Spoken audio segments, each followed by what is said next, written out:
कृष्ण तुम्हारी बात नहीं मानते तो हमारे पुत्र आज जीवित होते। भगवान ने भीम को रोका है, बोले तुमने प्रतिज्ञा की है ना उसको दंड देने की, तो प्रतिज्ञा पूरी होगी। ज्ञात हुआ, बोले किसने किया है ये कार्य? पता चला कि अश्वत्थामा ने। अर्जुन दौड़े हैं अश्वत्थामा के पीछे, अश्वत्थामा भागा जा रहा है, लेकिन अश्वत्थामा क्या था? ब्रह्मास्त्र चलाना जानता था।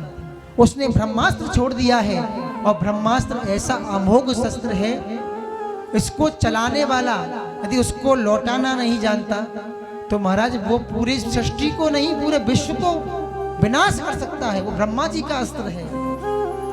इधर दोनों ने ब्रह्मास्त्र छोड़े हैं, अर्जुन ने भी ब्रह्मास्त्र छोड़ दिया, लेकिन अश्वत्थामा ब्रह्मास्त्र चलाना जानता था, उसको लौटाना नहीं जानता, शांत करना नहीं जानता था। लेकिन अर्जुन ब्रह्मास्त्र को चलाना भी जानते थे और उसको शांत करना भी जानते थे। भगवान कृष्ण के संकेत पर अर्जुन ने दोनों ब्रह्मास्त्रों को शांत किया है और उसको पकड़ करके घसीटते हुए द्रौपदी के पास ले गए हैं। द्रौपदी देखो, ये तुम्हारे बच्चों का कातिल है, इसने हत्यारा है, इसने हत्या की है, तुम कहो तो इसका अभी वध कर दूं। भीम गदा लेके दौड़े हैं मारने के लिए। द्रौपदी ने कहा नहीं, ऐसा ना करें। बोले ये क्या करने जा रहे हो? बोले उवाच चास हन्तस्य, बोले बंधना नयनम सती, बोले मुच्यताम मुच्यतामेष ब्राह्मणो नितराम गुरु। बोले मुच्यताम मुच्यताम, मुच्यताम मतलब नहीं नहीं, छोड़ दो छोड़ दो। बोले ये इसको मत मारो, ये ब्राह्मण है। और द्वितीय बात क्या कहा? ब्राह्मणो नितराम गुरु। इसके दो अर्थ होते हैं। ब्राह्मण में भगवान ने गुरु की स्थापना की है, ब्राह्मण गुरु होता है। और द्वितीय बात कहते हैं ब्राह्मणो नितराम गुरु, तुम्हारे गुरु का पुत्र है तो ये भी गुरु के समान है। गुरु का बेटा गुरु के समान होता है। छोड़ दो छोड़ दो। नहीं, भीम नहीं मान रहे हैं। लेकिन अर्जुन बोले हे कृष्ण, हे माधव, आप जो आज्ञा देंगे वो काम किया जाएगा। भगवान ने कहा ठीक है, मेरी बात मानते हो तो मैं भी आपको संकेत करता हूं, ब्रह्म बंधुर्न हंतव्य। अब बताओ, भगवान ने और ऐसी बात कह दी कि आप भी सुनोगे तो आप भी चौंक जाओगे।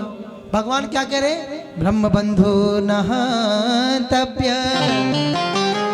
आतताई बधारहण। भगवान कह रहे हैं ब्राह्मण क्या, ब्राह्मण का कोई भी बंधु ना हंतव्य, हंतव्य माने मारना। ब्राह्मण क्या, ब्राह्मण के किसी बंधु को मारने का अधिकार नहीं है। लेकिन पापी, पापी चाहे कोई भी हो उसे छोड़ा नहीं जाएगा। पापी को छोड़ना नहीं है, चाहे वो कोई भी हो, और ब्राह्मण को मारना नहीं। अब बताओ क्या करोगे ऐसी स्थिति में आप लोग हो तो? ब्राह्मण को मारना नहीं है और पापी चाहे कोई भी हो उसे छोड़ना नहीं है। और भगवान क्या कह रहे? मई वो भे माम नातम परिपाहेनु शासनम। बोले दोनों बातें मैंने कही है अर्जुन, अब इसका पालन कैसे करना है तुमको? पांचों पांडवों में से 4 पांडव तो समझे ही नहीं कि करें तो करें क्या। लेकिन अर्जुन समझ गए। क्यों? क्योंकि अर्जुन ने भगवान के द्वारा गीता का उपदेश सुना था, इसलिए अर्जुन समझ गए। और अर्जुन ने, ब्राह्मण के मस्तक में मणि होती है, अर्जुन ने बाण की नोक से उस मणि को निकाल लिया। कोई कहता है तलवार की नोक से निकाल लिया, अपने अपने विचार हैं। मणि को निकाल लिया।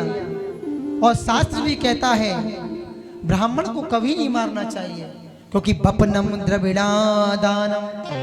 मैं नहीं कहता, भागवत में लिखा है बपनम द्रविड़ादानम। उसके धन को छीन लो, अपने आप मर जाएगा। स्थान ना निर्यापलम तथा, जहां रहता हो मकान बना के उस मकान से निकाल दो। ये ब्राह्मण का वध कहलाया गया शास्त्रों में। गर्दन काट के गोली मार के मारना नहीं, ये ब्राह्मण का वध। और बोले ऐसा ना कर सको, बोले ऐसे ही ब्रह्म बंधु ना बधो नान्योति देहिका। बोले ज्यादा करो तो मुंडन करके छोड़ दो, वध के समान है। मतलब कहने का तात्पर्य उसका अपमान कर देना ही मृत्यु के समान है।